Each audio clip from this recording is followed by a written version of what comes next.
게빈 뉴섬 캘리포니아 주지사가 어제 주 예산이 흑자다 하면서 그 흑자난 부분들을 가지고 181억 달러 규모의 구제책을 마련했다고 발표를 했습니다.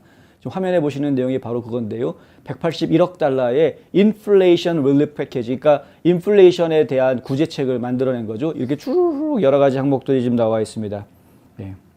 보면은 예를 들어서 115억 달러, 그러니까 181억 달러 중에서 115억 달러니까 거의 대부분이네요. 상당 부분이 캘리포니아 주민을 위한 세금 환급에 사용이 된다. 그래서 모든 등록 차량을 가지고 있는 차량 소유주에게 400달러 수표를 보내주겠다라고 이제 예전에 발표했었는데 그걸 실천에 옮기겠다라는 이야기가 있고요. 그리고 이제 7억 5천만 달러의 예산은 무료로 대중교통을 3개월간 이용할 수 있게 해주기 위해서 앞으로 3개월간 무료로 대중교통 쓰게 해주겠다 해가지고 이제 그 예산 비용을 7억 5천만 달러를 잡아서 넣었다고 하고요.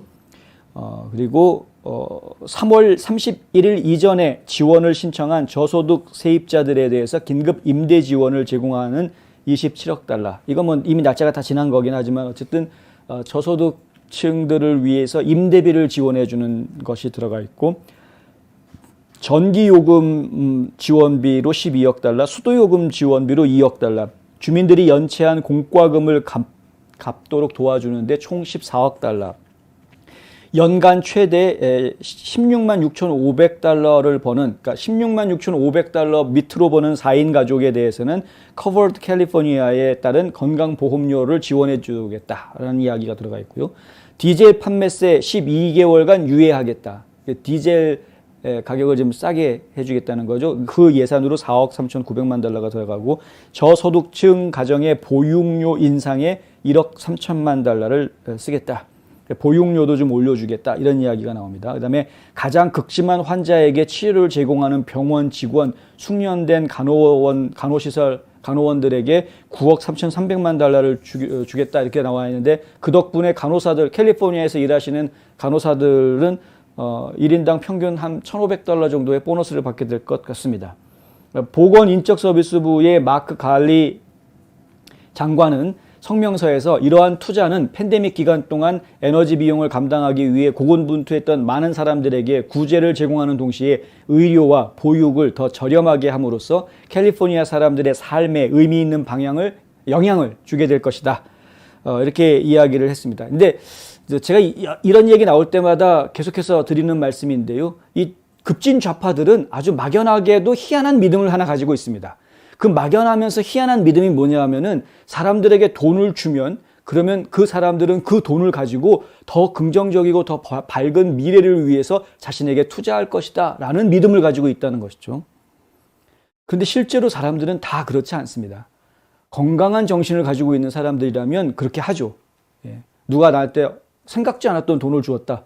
그러면 그 여윳돈 짜투리돈을 가지고 더 발전적인 자기 발전을 위해서 투자하는 지혜를 가진 사람들이 분명히 있긴 있겠죠. 그런데 그런 사람들은 별로 많지는 않다는 게 문제입니다.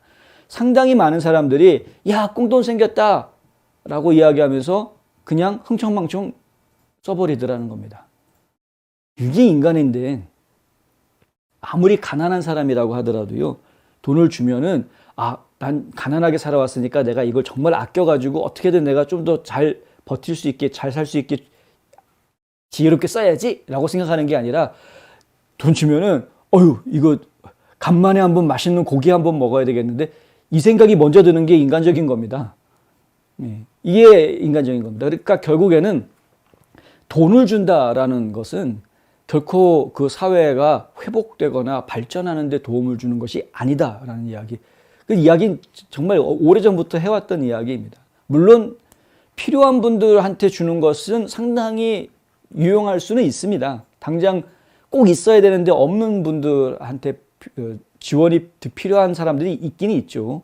근데 제가 지금 말씀드리는 거는 그런 게 아니라 일괄적으로 돈을 막 뿌렸을 때 생기는 문제들, 이런 거죠. 그리고 그것이 앞으로 영원히 지속되는 것이 아니라 일시적으로 혹은 한정적으로 혹은 일회성으로 그렇게 처리가 되는 지원이기 때문에 그 효과가 얼마나 갈 수 있느냐에 대해서 매우 부정적이라는 겁니다.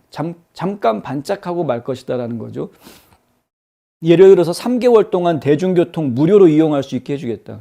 3개월 동안 버스, 지하철 공짜로 탔는데 근데 3개월 뒤에 다시 버스, 지하철 돈 내고 타려고 하면 그럼 부담되겠죠. 공짜로 타던 걸 다시 돈 내고 타려고 하면. 이런 겁니다. 그거를 공짜로 탈 수 있어서 더 얼마나 더 많은 일을 할 수 있느냐 생각을 좀 해봐야 되는 것이죠. 그러니까 과연 이것이 제대로 된 지원이냐.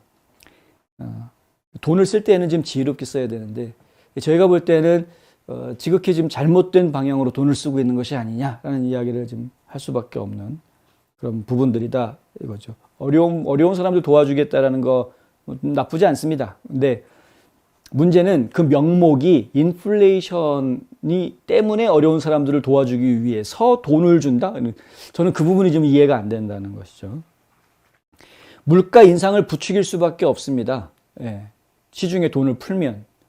지금 연준에서는 시중에 돈을 조이려고 하고 있는데 이자 올려서 시중에 돈을 줄이려고 하고 있는데 이런데 시중에다가 자꾸 돈을 풀면 그러면은 연준 입장에서는 물가가 생각보다 덜 잡히네. 계속 이자 올려 오히려 이자를 더 높게 올리게 만드는 자극제가 될 가능성이 더 크다. 지금 뉴스홈 주지사 같은 경우에는 새로 보도자료를 내고 2023년 1월 1일부터 그러니까 내년 1월 1일부터 최저임금을 시간당 15불 50센트 올리겠다. 이게 이제 물가 상승률이 7%를 넘었기 때문에 임금도 올려야 된다. 최저임금을 15불 50전으로 올리겠다라고 발표를 했는데 최저임금 올리면 임금들이 다 인상이 되게 되면 그것은 다시 물가를 올리는 요인이 된다. 임금 인상은 물가를 올리는 요인. 그런데 물가를 지금 내리려고 연준에서는 애를 쓰고 있으니 결국에는 기업들이 그것을 감당을 못해서 결국에 일자리가 없어져 버리는 현상으로 이어지게 되고요. 그것이 이제 경기 침체를 이끌어내게 될 것이다. 인건비를 올려준다고 했는데 일자리가 없어져 버리는 겁니다. 그게 인건비 올리는 게 무슨 소용이 있습니까? 그게. 예.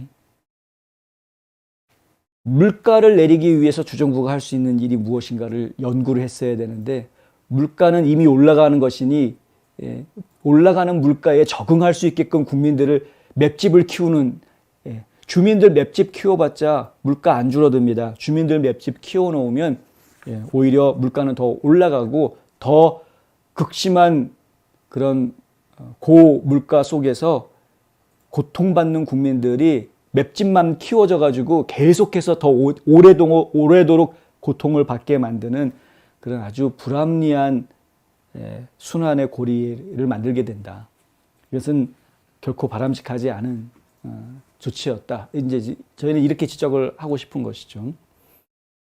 차라리 그 181억 달러를 그런 방법이 아니라 다른 방법으로 이용했다라면 하는 아쉬움들이 좀 있습니다. 그리고 집중적으로 하려면 차라리 저소득층을 위한 집중적인 지원을 해줄 거였으면 차라리 그쪽 분야를 하든가 아니면 차라리 지금 캘리포니아에서 가장 심각하게 문제가 되고 있는 홈리스들을 어떻게 다시 사회의 품으로 돌려보낼 수 있을지를 연구해서 그렇게 쉘터 기능을 좀 더 확장하는 방법을 쓴다던가 좀 다른 아이디어를 냈으면 더 좋지 않았겠느냐라는 아쉬움이 좀 있는 것이죠.